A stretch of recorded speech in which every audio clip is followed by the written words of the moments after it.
Hello po sa inyo mga ka-Chansey, kumusta po kayo? So meron naman po tayong bagong ipapahagi sa inyo na kung saan ito po ay mga simpleng paraan para mas lalo pang maka-attract ng good luck na yan, susaping yaman man o pananalapi.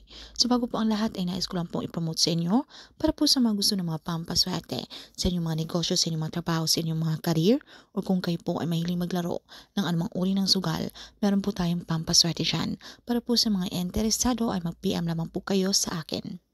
So kinakailangan malakas po ang inyong paniniwala na kayo po ay positibo na siguradong ito po ay mag-work sa inyo. So ito pong ating ritual ay kung kayo po ay may problema sa pananalapi, kung kayo po ay baon sa utang, o kung kayo po ay mahilig maglaro ng anumang uri ng sugal, kung kayo po ay laging minamalas, kung lagi po kayong talo. Pero subukan nyo po ito, gamit po ang dahon ng laurel. So ang dahon ng laurel mga kasyansky, marami po siyang gamit, okay? Hindi lang po ito itong isang simpleng sangkap na ginagamit sa pagluluto. Ito rin po ay ginagamit sa mundo ng mahika bilang malakas mag-attract ng swerte. So ito rin po ay kinakailangan parisan po natin ng malakas na paniniwala, okay? Para ito po ay siguradong bipisa sa inyo. So meron lamang po tayong mga lucky code number, okay? Na pwede po nating isulat sa dahon ng laurel dahil lingid po sa ating kalaman na ang ibig sabihin po nito, okay? Na agarang swerte sa saping pananalapi, na kayo po ay maging successful kung ano man po ang gusto nyong ihiling.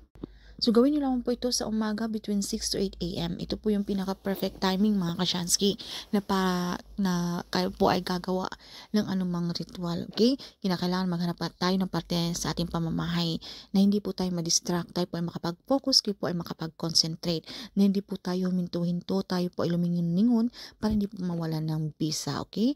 So kinakailangan naka-off ang inyong mga telebisyon, ang inyong mga radyo, naka-silent po ang inyong mga phone kapag kayo po ay gagawa ng ritual. So dito po sa dahon ng laurel mga kasyansky, isulat nyo lang po yung ating secret code na 520888. Napakamabisa pong mga numerong ito. Okay, lalo na pa isulat po natin sa dahon ng laurel. Ang laurel po sa Latin, ang ibig sabihin ay laura. Ang ibig sabihin ay success. So pagkatapos mga kasyansky, meron po kayong cinnamon powder. Pahiran nyo lamang po itong ating dahon ng laurel, okay? Sa harapan o sa likod nito. So gamit po ang inyong mga hintuturo o inyong mga index finger. So ito po ang gamitin natin sa pagpahid. So katamtamang dami lamang po para mapahiran lamang po yung ating dahon ng laurel. Dahil ang cinnamon powder po ay malakas din po mag-attract ng swerte. Then pagkatapos, hawakan nyo naman po ang dahon ng laurel. Ilapat nyo po ito malapit sa inyong mga bitbig. Pwede nyo po itong dasalan kahit mga personal na dasal. So basta ang importante tayo po ay sincere na kapag kayo po ay nakikipag-communicate kay universe. So personal na dasal mga kasyansky. Then after, sabitin nyo po ang inyong mga intention. So dapat good intention lamang po. And then maging positibo, i-claim, i-affirm nyo na po sa inyong mga sarili ang mga swerteng darating na ito. Sabitin nyo lamang po yung ating mantra. Thank you universe. Now I'm ready to receive the blessings. So ito po ang ating dahon ng laurel. Lagay nyo lang po ito sa inyong mga pitaka. Okay, ito po yung magsisilbi yung good luck, lucky charm. So hayaan nyo lang po ito doon, okay? Masimasin nyo po ito kung kayo po ay maglalaro o kayo po ay tataya, or kung everyday meron po kayong gustong i-manifest o meron po kayong mahalagang lalakarin na may kinalaman po sa pera. So pwede nyo po itong himasin-masin. Bulungan po ninyo ito sa pamamagitan ng inyong mga isipan na kayo po ay siswertihin, kayo po ay lapitan ng swerte na yan.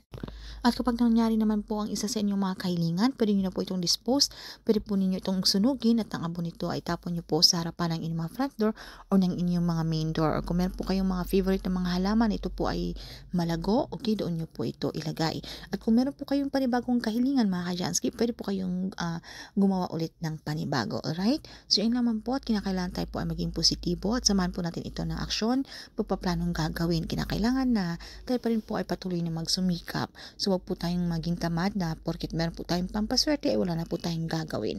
So kinakailangan na makita pa rin na ni universe na kayo po ay karapat-dapat at kayo pa rin po ay patuloy na nagsusumikap, okay?